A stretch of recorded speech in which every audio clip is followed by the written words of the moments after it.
Ek was voorbereid. Die dokters het elke dag vir my gesê, oma, daar is die hoopie. Ja, elke dag, spesifiek die dokter wat die operasie gedoen het. Sê, jy sal iets by hom oplet, maar moet nie opgewonde raak, hy gaan nie. Hy gaan nie 'n normaal mens wees, hy gaan nie dieselfde mens wees wat ons hom geken het. Ek het eintlik seer gevoel omdat Leon nou gaan sterf. Ek was bekommerd oor sy ouers. Ek was regtig bekommerd oor sy ouers, want ek was voorbereid. Ek het iemand nog gesê, die Here, ek offer hom terug aan die Here, want hy is mos baie seer gemaak. Sy skedel is uit mekaar gekraak van die bullet, en is nog steeds daar binne. En hulle het gesê, as hulle hom uithaal op die operasietafel, dan sal hy sterf, as hulle hom onmiddellik uithaal. So sy het my gesê, was hy al weg op die operasietafel, en weer teruggekom.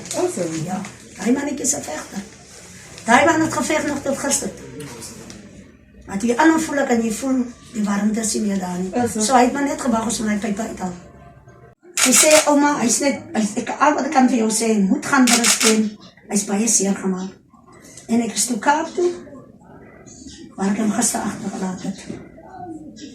9 dae is dit, en 9 nagte.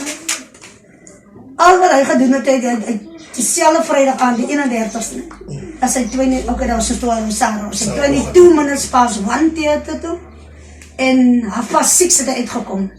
Ek kon hom 7:15 gesien het, en hulle moes ons nog gereed kry vir die ICU, die pype, life safe was dat. En toe ek by hom sit, toe maak hy net so, hy het net so 1 krul gegee, dus afstel, gister toe. Dieselfde krul wat hy gister gemaak het. Dieselfde wat hy gister gemaak het. Het gister net so 1 Net so 1. We gaan sy asem.